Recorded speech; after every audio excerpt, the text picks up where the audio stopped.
चलिए देखते हैं मध्य प्रदेश की 25 फटाफट बड़ी खबरों को। सबसे पहले न्यूज को कहां से देख रहे हैं हमको कमेंट में बताना बिल्कुल ना भूलें। साथ ही साथ हमारे यूट्यूब चैनल को सब्सक्राइब करें एंड बेल आइकन को ऑल प्रेस करना बिल्कुल ना भूलें। एमपी में टोरेंट ग्रुप करेगा 43,000 करोड़ का निवेश, 15,000 से ज्यादा युवाओं को रोजगार। मध्य प्रदेश के ऊर्जा सेक्टर के लिए बड़ी खुशखबरी सामने आई। टोरेंट ग्रुप प्रदेश में 43,000 करोड़ रुपए से अधिक का निवेश कर रहा है। कंपनी की संचालित और विकासाधीन परियोजनाओं से 15,000 से ज्यादा युवाओं के लिए प्रत्यक्ष और अप्रत्यक्ष रोजगार के अवसर पैदा होने की उम्मीद है। मुख्यमंत्री डॉक्टर मोहन यादव ने 12 अगस्त को अहमदाबाद में टोरेंट ग्रुप और टोरेंट पावर के चेयरमैन समीर मेहता से मुलाकात की। इस दौरान प्रदेश की ऊर्जा जरूरतों और निवेश को लेकर उच्च स्तरीय चर्चा हुई। नया सत्र शुरू हुए 2.5 महीने बीते, अब तक नहीं मिली स्कूल ड्रेस, पुराने यूनिफॉर्म में बच्चे। मध्य प्रदेश में सरकारी स्कूल के बच्चों की नई यूनिफॉर्म अब तक नहीं पहुंची। नया शिक्षा सत्र शुरू हुए 2.5 महीने से ज्यादा समय बीत चुका है, लेकिन कक्षा 1 से 8वीं तक के छात्र छात्राओं को स्कूल ड्रेस का इंतजार है। स्कूल शिक्षा विभाग की गणवेश वितरण नीति में बदलाव के चलते इस बार वितरण में देरी हुई। रतलाम जिले में करीब 1,17,000 बच्चे 15 अगस्त को पुरानी यूनिफॉर्म में ही स्वतंत्रता दिवस कार्यक्रम में शामिल होंगे। अधिकारियों के मुताबिक गणवेश का मामला अभी शासन स्तर पर लंबित है। भोपाल विदिशा हाईवे होगा 4 लेन, 44.83 किलोमीटर सड़क के साथ बनेंगे 3 बाईपास। मध्य प्रदेश में भोपाल विदिशा सफर को आसान बनाने की दिशा में बड़ा कदम उठाया गया। केंद्रीय सड़क परिवहन और राजमार्ग मंत्रालय ने करीब 44.83 किलोमीटर लंबे भोपाल विदिशा मार्ग को 4 लेन में विकसित करने का फैसला किया। सड़क का निर्माण पेव्ड शेल्डर के साथ किया जाएगा। इस योजना में 3 नए बाईपास भी बनाए जाएंगे, जिससे सूखी सेवनिया, बेरखेड़ी और सलामतपुर क्षेत्र में ट्रैफिक का दबाव कम होगा।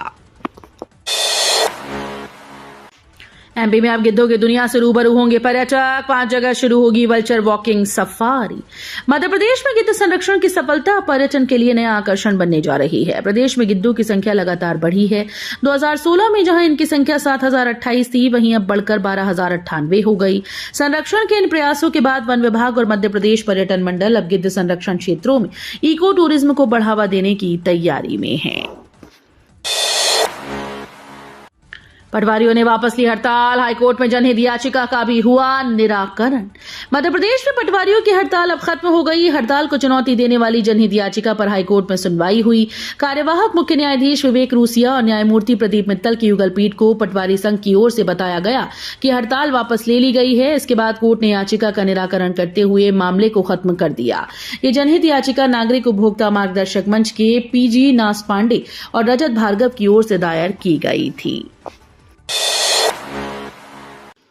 एमपी वक्फ बोर्ड के पुनर्गठन के कवायद, आधी रात में क्यों, हाईकोर्ट ने 4 को भेजा नोटिस। मध्य प्रदेश वक्फ बोर्ड के पुनर्गठन को लेकर हाईकोर्ट में सुनवाई के दौरान प्रशासनिक प्रक्रिया पर सवाल उठे। याचिकाकर्ता की ओर से दावा किया गया कि बोर्ड के पुनर्गठन से जुड़ी नोट शीट पर रात करीब 1 बजे हस्ताक्षर किए गए।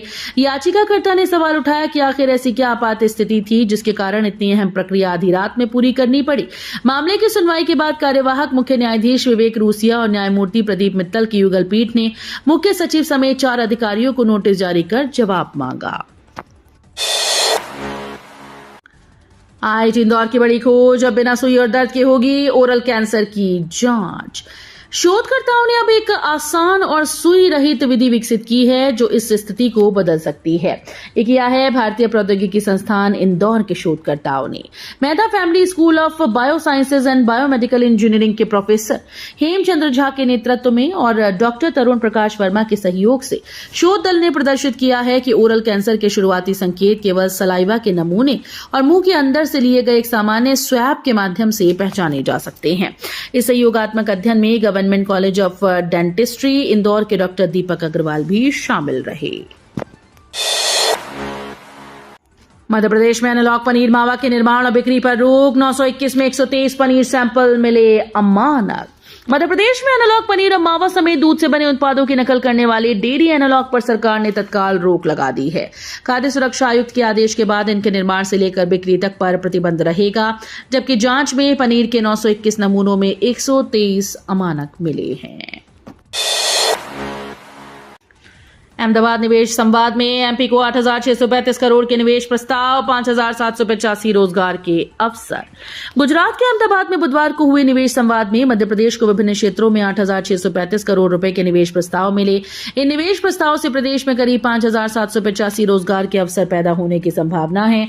संवाद में अहमदाबाद, सूरत, भावनगर, राजकोट, वडोदरा समेत गुजरात के प्रमुख औद्योगिक केंद्रों के 350 से अधिक उद्योग प्रतिनिधियों ने हिस्सा लिया। मुख्यमंत्री मोहन यादव ने उद्योगपतियों को मध्य प्रदेश में निवेश के लिए आमंत्रित करते हुए कहा कि प्रदेश में उद्योग लगाने और कारोबार बढ़ाने के लिए अनुकूल माहौल है।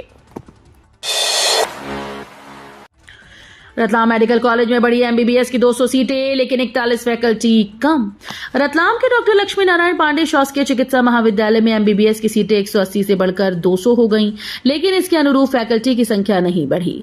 कॉलेज में वर्तमान में 101 फैकल्टी कार्यरत है, जबकि 200 एमबीबीएस सीट्स के लिए राष्ट्रीय चिकित्सा आयोग के मानकों के अनुसार 142 फैकल्टी की आवश्यकता है।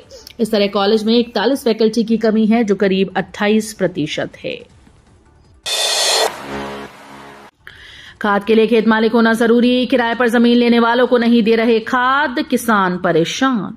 बीते दिनों भोपाल में किसानों ने मूंग खरीदी और खाद बिक्री को लेकर आंदोलन किया। ई टोकन व्यवस्था के जरिए खाद की बिक्री का विरोध किया गया, लेकिन अब किसानों के सामने एक नई समस्या खड़ी हो गई और एक बार फिर से सुबह 4 बजे से सरकारी खाद विक्रय केंद्र के बाहर लाइन लगने लगी है। वहीं किराए की जमीन पर खेती करने वाले लोगों को खाद नहीं मिल रही।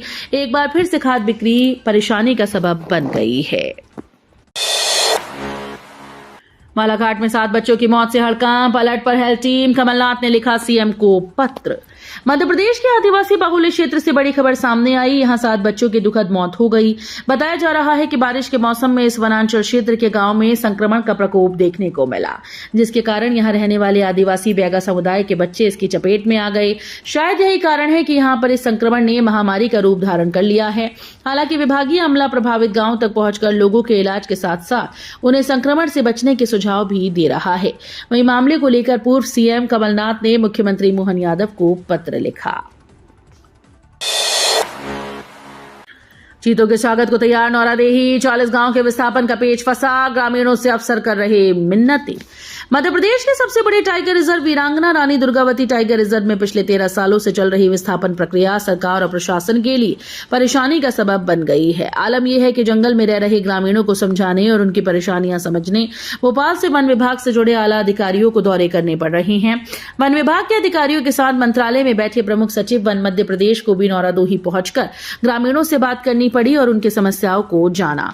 हालात ये है कि नौरादेही टाइगर रिजर्व में बसे 93 गांव में से 28 गांव पूरी तरह से विस्थापित हो चुके हैं। 25 गांव में विस्थापन प्रक्रिया जारी है और बाकी बचे 40 गांव में विस्थापन होना है। डेनिम निर्माण वाली बड़ी कंपनी मध्य प्रदेश में शुरू करेगी 3 यूनिट, 1200 करोड़ का करेगी निवेश। दुनिया के सबसे बड़ी डेनिम निर्माताओं में खास पहचान रखने वाली लाल भाई समूह का अरविंद लिमिटेड मध्य प्रदेश में 3 इकाइयां स्थापित करने जा रहा है। अहमदाबाद में मुख्यमंत्री डॉक्टर मोहन यादव ने अरविंद लिमिटेड के वाइस चेयरमैन कुलीन लाल भाई से मुलाकात की। मुलाकात के दौरान अरविंद लिमिटेड ने मध्य प्रदेश में 1200 करोड़ के निवेश का प्रस्ताव दिया। ये निवेश 3 नई इकाइयों की स्थापना के रूप में किया जाएगा। ये इकाइयां देवास के पास बड़लाई धार स्थित पीएम मित्र पार्क और इंदौर के बेटमा में स्थापित की जाएंगी। इंतजार खत्म, कनाडिया से खजराना तक बनेगी 60 फीट चौड़ी लिंक रोड। मध्य प्रदेश के इंदौर में कनाडिया से खजराना गणेश मंदिर के बीच बनने वाली लिंक रोड का इंतजार अब खत्म होने गया।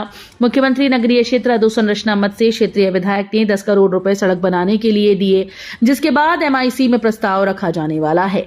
इसमें पहले किए गए टेंडर को निरस्त कर नया टेंडर बुलाने को मंजूरी दी जाएगी। करीब 1.5 किलोमीटर लंबी और 60 फीट चौड़ी सड़क बनाई जाएगी, जिसकी योजना 5 साल पहले बनी थी।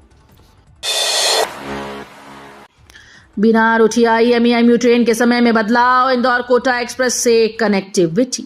केंद्रीय मंत्री ज्योतिरादित्य सिंधिया ने एक बार फिर से अपने संसदीय क्षेत्र के लोगों की मांग को गंभीरता से लिया।